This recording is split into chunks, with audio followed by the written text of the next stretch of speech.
In this world, you could tell quickly, fairly quickly, if you have a decent level of discernment of what somebody is about based on what they say.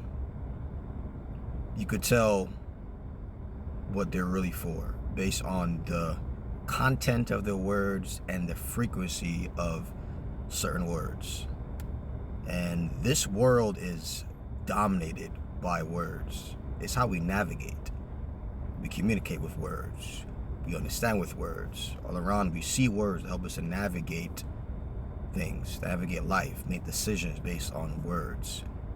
You know, that's why very interesting in the Bible. It says the word was with God, the word was God. John, wow. The word. God spoke. And it was so, like, the words just, without words, how can we navigate the world? We need to communicate, right? But without understanding words, obviously, we cannot navigate the world. But we have a sensitive world where, like me, for example, I've been preaching for years. And I'm not afraid to touch on sensitive topics. And there's people that take it well, and there's other people don't take it so well. I've seen other preachers. Obviously, we got politics. We got people of different faith backgrounds that you say certain things, they get stirred up. Especially if it's something that's very dear to them or very personal, and people don't feel like they want their individual lives to be imposed on, or although every day we're being imposed on by something. The law is imposed upon us. The police will impose on you. Every day we're imposed somehow. Yeah, but I've had conversations with certain relatives that there's been some tension and conflict because my words reveal who I am. My words reveal what I stand for, what I'm about. And of course, other people, whether it's relative or former friends or people on the street, wherever, because they're not about that particular life or they don't agree with what I say, there's some tension there. A lot of us know this. People who are in relationships, and a lot of people get into arguments with toxic arguments, divorces, breakups because of misuse of words. We don't agree on certain things the same, and one or both people tend to get very likely get stirred up and yell and scream and shout and curse and threaten. But in this world, one reason, why we do so much conflict is because of what we say. Why was Jesus crucified? Why did he die? Because of what he said. One big reason. They didn't like what he said, what he was about. All right. So in this life, you can get in trouble if you say certain words. You can get hired if you say certain words. So your words impact progression or deterioration in life. But also words will impact where you stand. Do you stand with God or do you stand with culture? Because often God and culture will not mix. There's people who say they're about God and they're all about godly things. I believe in God. But their words give them away. Like, you really don't. You just have a profession of believing in God, but your lifestyle contradicts that. But I love what the Bible says in Psalm 37, verse 14. The wicked have drawn out the sword and have bent their bow to cast down the poor and needy and to slay such as be of upright conversation. People out there will not like you if you dare talk about certain things. If you talk uprightly, they look at you weird. They want you silenced. If you dare impose on, like, the way they live, certain aspects of certain things, they want you dead.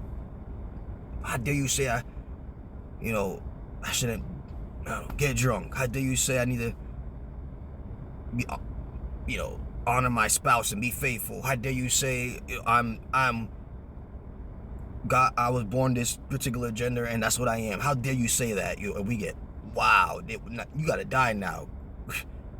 Right? People can't stand it when you speak uprightly. They just can't stand it. And interesting too, a situation like that happened in the Bible in Mark 6 verse 18 and 19. For John has said unto Herod, it is not lawful for thee to have thy brother's wife. John called out Herod. Big time boss, big time dude in that time. So you married to your brother's wife? That's not right. You tell that to somebody today? Conflict, tension, quarrel.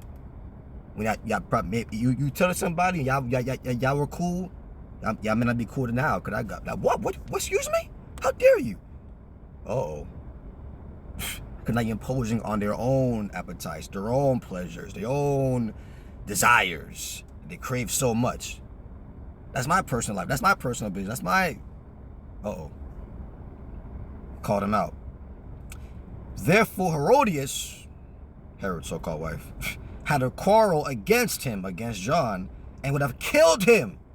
But she could not. She didn't have the authority to just go out there and kill him just like that. So she waited for a certain opportunity to have him killed. So because I called you out in sin, you want me dead? There's people today, even in many professed Christians, that don't like correction. Come on. There's many people today, even professed believers, that don't like correction. They could be a preacher on the streets, pastor, a gospel singer. They don't like being called out. But I also remember a time when King David did some crime. King David in the Bible had someone murdered.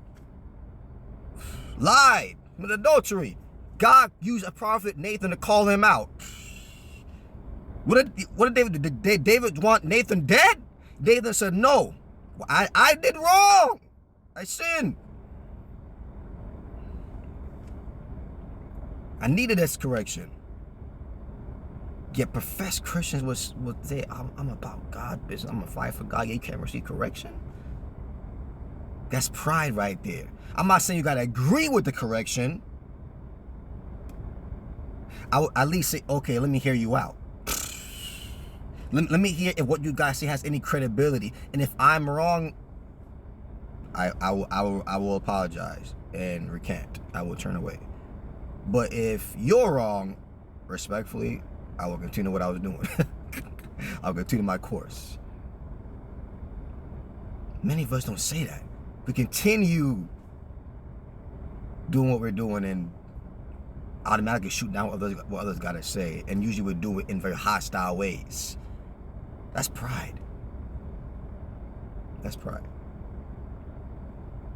Yeah, if we correct somebody, we expect them to listen up. Yeah, we don't want to listen up. That's hypocrisy. If I expect others to listen to me when I correct them, I should expect the same when they correct me. This should be fair play right there. This should be fairness right here. Come on. So, yeah. So, I pray you would speak true. The Bible says, out of the abundance of the heart and the mind, the mouth speaks. So you get someone talking long enough, you understand what they're about. Right? So people want somebody to partner up a ministry or looking for someone to marry. Get someone talking long enough. There will be some clear signs about certain things. So stand inside of truth. Hey, regardless of what happens, man, be wise. The time where you gotta speak, time you gotta be silent, but push comes to shove, if someone really directly asks you about certain things, don't back down. I pray you will not compromise the truth for the lie, but you will stand your ground and speak truth, whether they like it or not. If they don't like it, hey, that's their problem. That's not your problem. You can't handle it, that's your problem. That's your lack of self-discipline, self-control. Right? I gotta answer to God more than man.